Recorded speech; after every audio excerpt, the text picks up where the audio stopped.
Oh, absolutely. We're incredibly concerned that obviously Sonia Poulton is trying to find out whether at these so-called private showings, if there will be children in attendance, and everyone is refusing to answer her and saying it's none of her business. Well, child safeguarding is the business of every single responsible adult, and we do need to know if any child is being subjected to this. Let me just switch over to this story. People are asking me about in the comments. It's to do with the family sex show. We've obviously at Rise, we've been on this for the last month. But this last week, I have been literally forced to up the ante because I was told they were planning a private show on Thursday last night, which happened.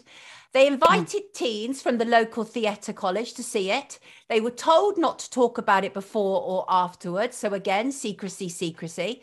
So anyway, this week I basically launched my sort of Sonia missile of safeguarding, made it public. Yes, absolutely. Oh, yes, I don't mess around with because it's a month. I've been in touch with all these people. Nobody's responding. Nobody's doing anything, Ian. And so I reach a point where I'm like, okay, I'm going to put all of the various authorities on notice that this show, by its very outline alone, breaks a number of laws, including child safeguarding, including sexual offences, including the Children's Act. And so I put various people from authorities on notice, including the local MP, the police and crime commissioner, and more. I wanted to make them aware that if it went ahead and if children were in the audience, that they would then be held to account. And one of the responses I received from the leader of the council, Kevin Guy, was we are aware that people have a range of different views and consider this a matter of informed parental choice. So that's what he said about a show which features adults, some of whom strip completely in front of children aged 5+. And obviously the pushback has been so intense and so immense that they decided to do this run last night. I don't know yet if there were any children in attendance. I'm being told not. I've been contacted by a student today who has said that from her perspective, bear in mind, she's late teen, she's a young woman. From her perspective, it wasn't too problematic, but she's a young adult. Right. So I've asked her for more information. She said that she's very concerned that the boss at the Egg, who's a very kind man, is getting so much hate. Well, the problem is, Ian, is they've been so damn secretive about this. They have refused to tell me this week whether it was going ahead last night. They refused to tell me whether children were going to be in attendance. They said they didn't have to because it had now become a private event, which made all my hackles stand up. Every red flag I know about child safeguarding was like just screaming. And I'm not going to allow any of them to have plausible deniability that, oh my gosh, we didn't know what it entailed. Because what I've discovered this week, Ian, is all these people who are pushing for it in Bath, they haven't seen it. They've just got the say-so of the experts who are all coming from the kind of stable of queer theory who said, yeah, this is absolutely fine. The other thing that I'm very, very alarmed about is that the company, The Egg, they sent the MP, Wera Hobhouse, an outline of the show, which she has been cheerily copying and pasting to her constituents as if she's a press officer for them. And one of the notes that I saw, which alarmed me greatly, Ian, was we tested an early stage version of the show in front of some Bath-based families in October 2019. The children and parents were well held by our experienced creative learning team. And as a result, the outcome was joyful and supportive. So these people went ahead in 2019 and tested the family sex show already on children. Right? Yeah. This has already happened. Okay. And there's so much of this story to unpack, and we will. And before I just bring you in on this, Ian, I want to first of all say thank you to all the incredible people who have contacted me about this, given me information, leads, contact details, emails from the local MP. You people are amazing. You should be bloody running Bath. You're far better than any of the councillors there. You're working away in your WhatsApp groups, your private messages. You seldom get any public praise for the important work you do. And you're all doing it for the same reasons as me, as that is to protect children.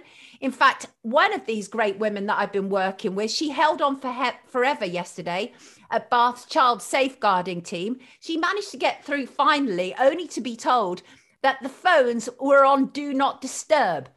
On Do Not Disturb at child safeguarding when you have a play like the Family Sex Show in your midst, Ian.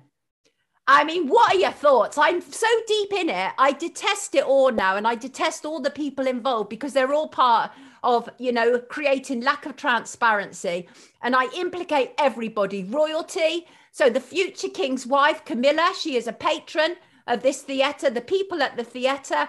We're a Hobhouse, the local MP, the leader of the council. I mean, on and on and on. They're all responsible. The chief constable has failed to respond to me and reassure me that children wouldn't be there. These people are all responsible for potentially breaking law and subjecting children to that which they should not have been.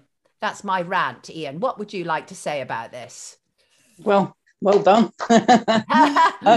I mean, it's a fairly new thing to me because it's not really something I sort of like I normally get my head into.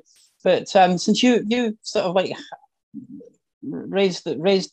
started raising the flags about a month ago, as you say, and I've been sort of keeping an eye on it, and I've really been getting most of the information from what you've been doing. So but the thing that strikes me is very, very basic, and it's probably going to sound stupid, but I can't imagine any parent that would want to take its child to something like that. Right. And the other thing is if they're saying, well, there's young children, and then they start talking about teens, I can't think of any teens that would want to go to a show like that with their parents. Right. You know, so you've got a balance of kids that don't need to, they want to go and play on the bikes or whatever. They're not interested on adults getting naked on a stage or whatever it is they do. And then teenagers, you're never going to get them to talk about anything. You know, they're not going to sit next to mum and dad and say, oh, look at that guy, he's got that. And, oh, that's not going to happen.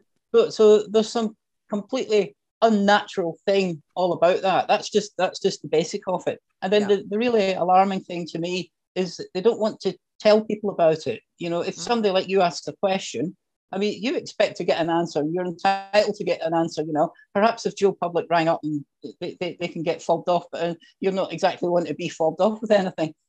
So when it comes to child safeguarding, for certain. Absolutely not. Absolutely. But what you have to get behind is what's actually behind it. I mean, why would they want to do it? I mean, if they want to run a show, why can't they run a pantomime or a play or something? I mean, I actually lived in Bath for 4 years, and it's a beautiful place. It's very cosmopolitan, and there's all sorts of theatres, and they're all into their arts. You've got the university there, and it's a beautiful, beautiful place. I mean, it's the type of place that if you like that type of area, that you could I could quite easily retire to Bath. In fact, I've often said that I quite fancy sort of like getting out of Scotland, going back down to England and spending the rest of my time there. And Bath would be the place, because it's just absolutely fantastic. I mean, I love the buildings and stuff like that. It's beautiful. I was born near there in Cirencester in Gloucester. It's beautiful. It's absolutely beautiful. Let me read some of these comments. Craig, I want to know exactly what they're doing. The original website mentioned animals masturbating, making play sex toys, asking what it feels like if you touch yourself. Since this went viral, they've edited the website to make it much more sanitized. They have indeed.